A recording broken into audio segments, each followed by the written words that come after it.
Salam sejahtera bagi pemirsa, keluarga kami, hamba-hamba Tuhan dan jemaat yang diberkati Tuhan.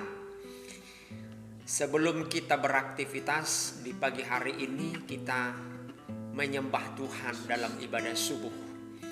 Kita angkat pujian, Dialah yang Maha Tinggi mengawalinya. Haleluya.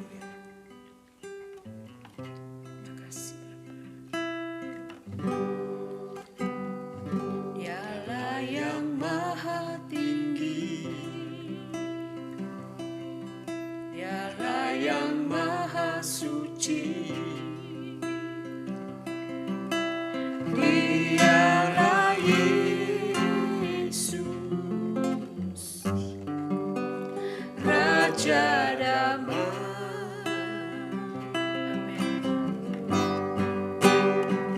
Dialah yang Maha Mulia, Dialah yang Maha Besar. Dialah Yesus, luar biasa.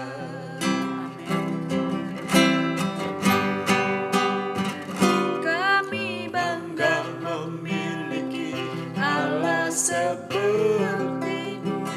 Kami bahagia menjadi milik-Mu.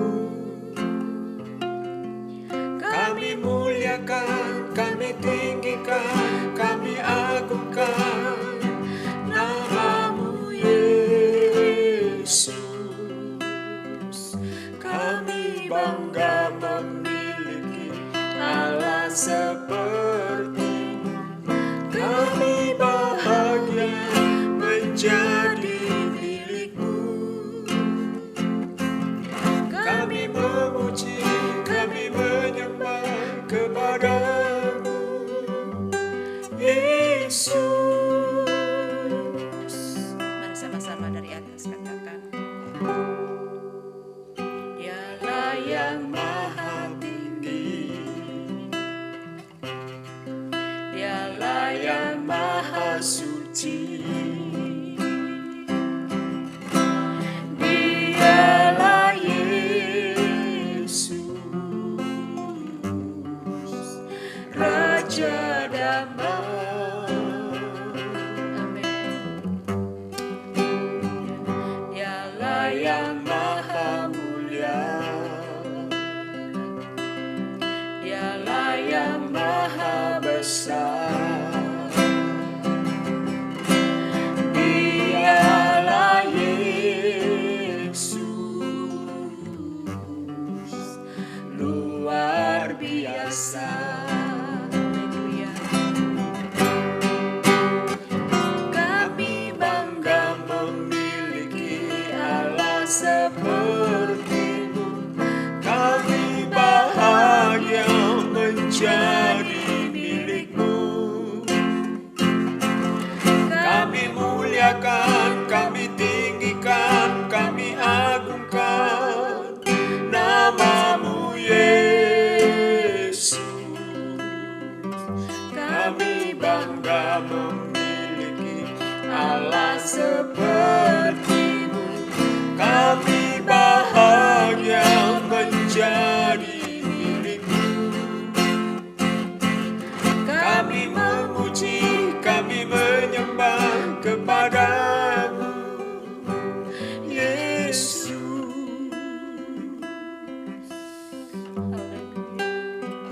Kami bangga memiliki Allah seperti-Mu.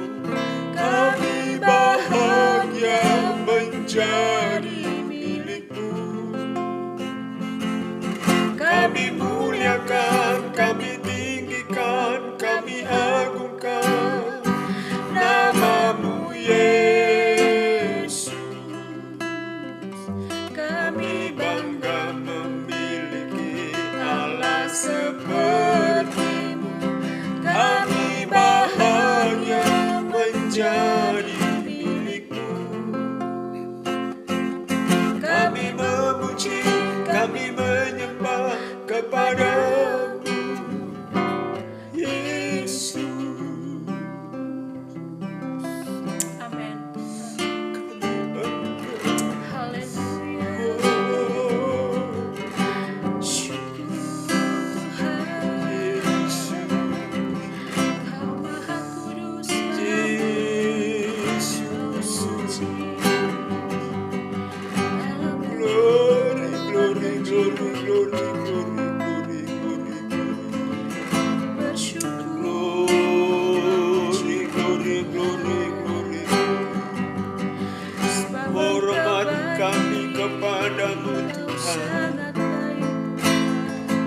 pujian, hormat, syukur bagimu Yesus. Betapa dahsyat kasih-Mu bagi kami. Makasih Tuhan Yesus. Terima kasih. Makasih Tuhan. Makasih. Makasih Tuhan. Makasih Tuhan. Bapa, Engkau baik. Bapa, Engkau baik. Kau selalu baik kepadaku. Bapa, ku cintakan. memuji Tuhan. Aku memuji-Mu. Aku menyembah-Mu. Nyanyi haleluya.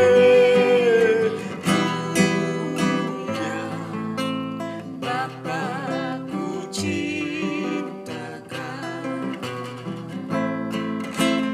Bapa, ku cintakan. Bapa, Engkau sungguh baik, Engkau sangat baik dan selalu baik bagi kami. Sungguh kasih-Mu tidak pernah luntur, tidak pernah berubah, sekarang dan selamanya tetap sama untuk kami. Terpujilah nama-Mu Tuhan, Engkau yang kami sembah, kami agungkan, kami tinggikan, dan kami muliakan selamanya. Bapa yang kudus, mulia dan luar biasa. Pagi hari ini Tuhan, ini hidup kami, ini hati kami, bentuk kami terus sesuai dengan rencana-Mu, sesuai dengan kehendak-Mu. Bagi kebenaran firman Tuhan yang akan kami baca, kami dengar bersama, akan kami renungkan, kami lakukan sepanjang hidup kami. Roh Kudus-Mu berkarya terus, Roh Kudus-Mu bekerja, memenuhi, melingkupi kami. Terima kasih Bapa yang baik. Mengucap syukur, siap sambut firman-Mu perludas pagi hari ini di dalam nama Yesus, kasih jiwa kami. Haleluya, haleluya, amin. Amin. Kita melanjutkan pembacaan kita di dalam Lukas pasal 9, dibaca per orang 5 ayat, dan saudara-saudara simak Alkitab saudara. Saya baca dalam nama Tuhan Yesus Kristus. Lukas pasal 9. Yesus mengutus ke-12 murid. Maka Yesus memanggil ke-12 muridnya, lalu memberikan tenaga dan kuasa kepada mereka untuk menguasai setan-setan dan untuk menyembuhkan penyakit-penyakit. Dan ia mengutus mereka untuk memberitakan kerajaan Allah dan untuk menyembuhkan orang. Katanya kepada mereka, jangan membawa apa-apa dalam perjalanan, jangan membawa tongkat atau bekal, roti atau uang, atau 2 helai baju. Dan apabila kamu sudah diterima dalam suatu rumah, tinggallah di situ sampai kamu berangkat dari situ. Dan kalau ada orang yang tidak mau menerima kamu, keluarlah dari kota mereka dan kebaskanlah debunya dari kakimu sebagai peringatan terhadap mereka. Lalu pergilah mereka dan mereka mengelilingi segala desa sambil memberitakan Injil dan menyembuhkan orang sakit di segala tempat. Herodes dan Yesus. Herodes, raja wilayah, mendengar segala yang terjadi itu dan ia pun merasa cemas sebab ada orang yang mengatakan bahwa Yohanes telah bangkit dari antara orang mati. Ada lagi yang mengatakan bahwa Elia telah muncul kembali, dan ada pula yang mengatakan bahwa seorang dari nabi-nabi dahulu telah bangkit. Tetapi Herodes berkata, Yohanes telah kupenggal kepalanya. Siapa gerangan dia ini yang kabarnya melakukan hal-hal demikian? Lalu ia berusaha supaya dapat bertemu dengan Yesus. Yesus memberi makan 5.000 orang. Sekembalinya rasul-rasul itu menceritakan kepada Yesus apa yang telah mereka kerjakan. Lalu Yesus membawa mereka dan menyingkir ke sebuah kota yang bernama Betsaida, sehingga hanya mereka saja bersama dia. Akan tetapi orang banyak mengetahuinya lalu mengikuti dia. Ia menerima mereka dan berkata-kata kepada mereka tentang kerajaan Allah, dan ia menyembuhkan orang-orang yang memerlukan penyembuhan. Pada waktu hari mulai malam, datanglah ke-12 muridnya kepadanya dan berkata, suruhlah orang banyak itu pergi supaya mereka pergi ke desa-desa dan kampung-kampung sekitar ini untuk mencari tempat penginapan dan makanan, karena di sini kita berada tempat yang sunyi. Tetapi ia berkata kepada mereka, kamu harus memberi mereka makan. Mereka menjawab, yang ada pada kami tidak lebih daripada 5 roti dan 2 ikan. Kecuali kalau kami pergi membeli makanan untuk semua orang banyak ini. Sebab di situ ada kira-kira 5.000 orang laki-laki. Lalu ia berkata kepada murid-muridnya, suruhlah mereka duduk berkelompok-kelompok. Kira-kira 50 orang sekelompok. Murid-murid melakukan dan menyuruh semua orang banyak itu duduk. Dan setelah ia mengambil 5 roti dan 2 ikan itu, ia menengadah ke langit, mengucap berkat, lalu memecah-mecahkan roti itu dan memberikannya kepada murid-muridnya, supaya dibagi-bagikannya kepada orang banyak. Dan mereka semuanya makan sampai kenyang. Kemudian dikumpulkan potongan-potongan roti yang sisa sebanyak 12 bakul. Pengakuan Petrus. Pada suatu kali ketika Yesus berdoa seorang diri, datanglah murid-muridnya kepadanya, lalu bertanya kepada mereka, kata orang banyak, siapakah aku ini? Jawab mereka, Yohanes Pembaptis. Ada juga yang mengatakan Elia, ada pula yang mengatakan bahwa seorang dari nabi-nabi dahulu telah bangkit. Yesus bertanya kepada mereka, menurut kamu siapakah aku ini? Jawab Petrus, Mesias dari Allah. Amin. Lalu Yesus melarang mereka dengan keras supaya mereka jangan memberitahukan hal itu kepada siapapun. Pemberitahuan pertama tentang penderitaan Yesus dan syarat-syarat mengikuti Dia. Dan Yesus berkata, anak manusia harus menanggung banyak penderitaan dan ditolak oleh tua-tua, imam-imam kepala dan ahli-ahli Taurat, lalu dibunuh dan dibangkitkan pada hari ketiga.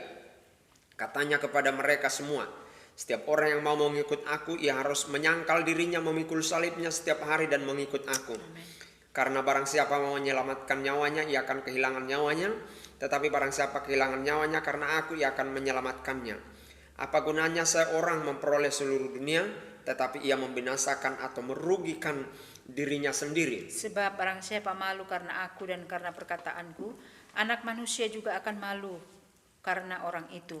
Apabila ia datang kelak dalam kemuliaannya dan dalam kemuliaan Bapa dan malaikat-malaikat kudus. Aku berkata kepadamu, sesungguhnya di antara orang yang hadir di sini ada yang tidak akan mati sebelum mereka melihat kerajaan Allah. Yesus dimuliakan di atas gunung. Kira-kira 8 hari sesudah segala pengajaran itu, Yesus membawa Petrus, Yohanes dan Yakobus lalu naik ke atas gunung untuk berdoa.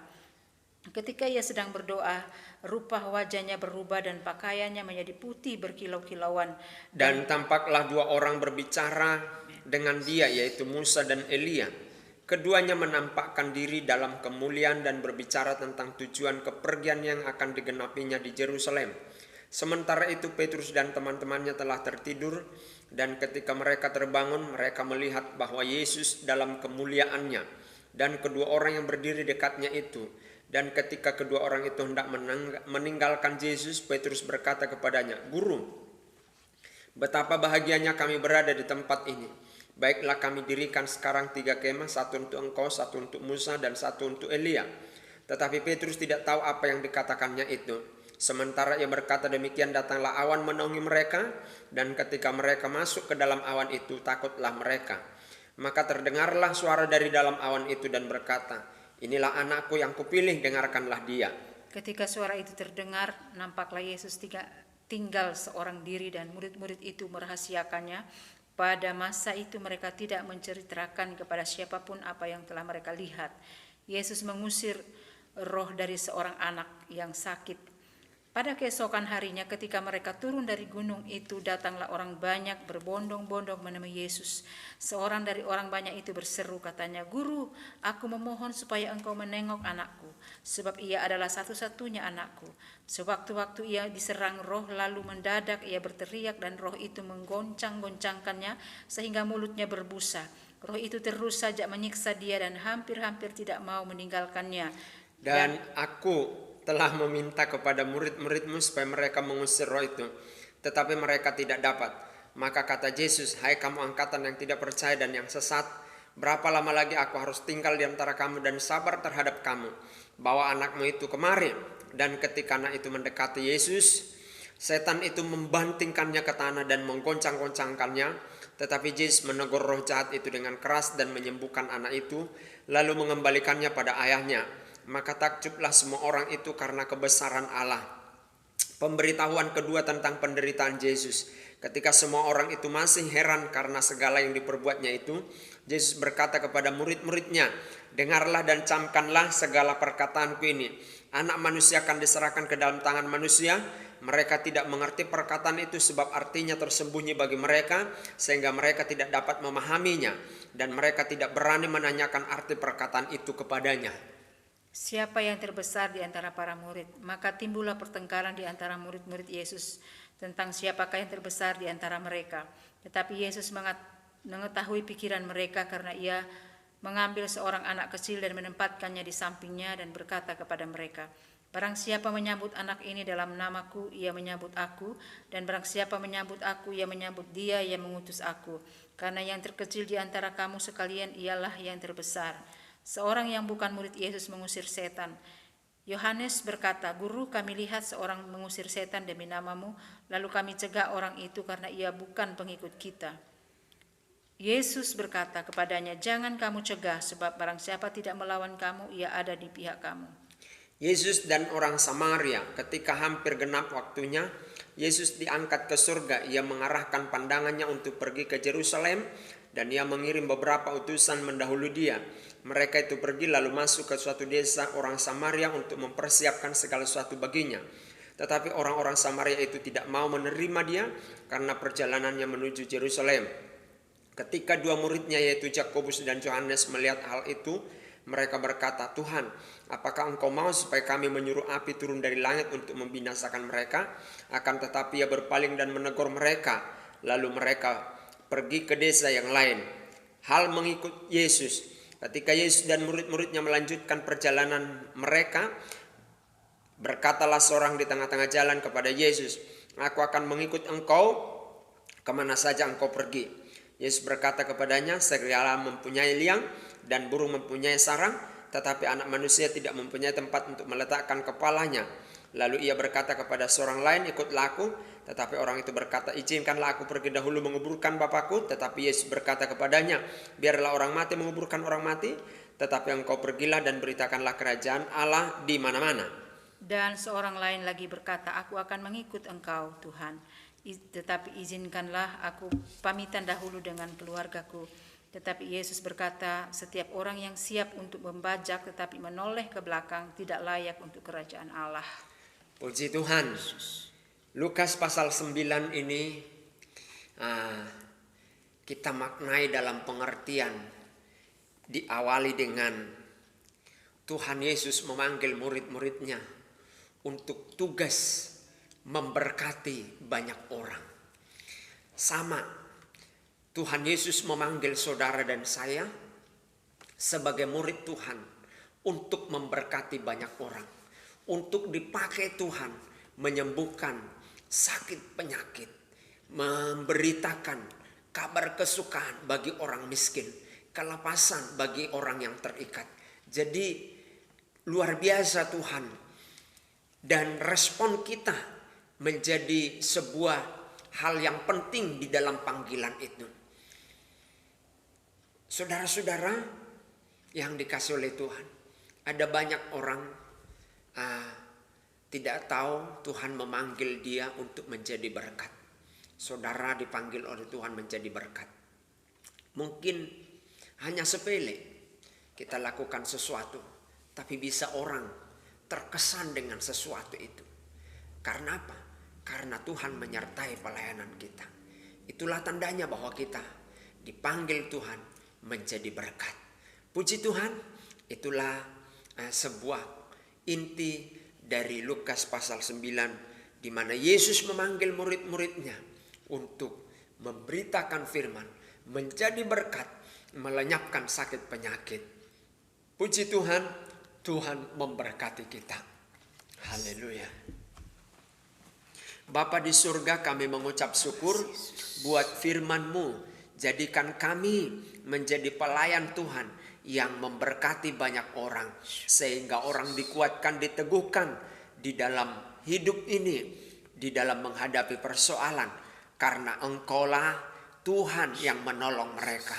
Berkati pemirsa, keluarga kami, hamba-hamba Tuhan, dan Tuhan kasih-Mu membebaskan mereka dari segala ikatan, dan Tuhan menyembuhkan sakitnya. Yes. Dan Tuhan memberkati Yes. adonan ekonomi jemaatmu, pemirsa, keluarga kami, hamba-hamba Tuhan. Melindungi mereka dimanapun mereka berada. Tuhan memberkati gereja. Tuhan memberkati hamba-hamba Tuhan, pelayan Yes. Tuhan, Amen. pendeta-pendeta, lembaga-lembaga Kristen, lembaga ekonomi, lembaga IT, lembaga kesehatan, lembaga pendidikan, semua lembaga Tuhan berkati. Dan personal-personal yang mengelola lembaga itu diberkati oleh Tuhan. Bangsa dan negeri kami ini diberkati oleh Tuhan. Pemerintahan kami diberkati oleh Tuhan. Segala puji, hormat dan syukur bagimu. Tuhan berkati jemaatmu hari ini. Pemirsa, keluarga kami, hamba-hamba Tuhan, hari ini mereka terima berkat dari Tuhan. Dalam nama Tuhan Yesus Kristus. Haleluya. Amin. Amin. Puji Tuhan. Tuhan memberkati.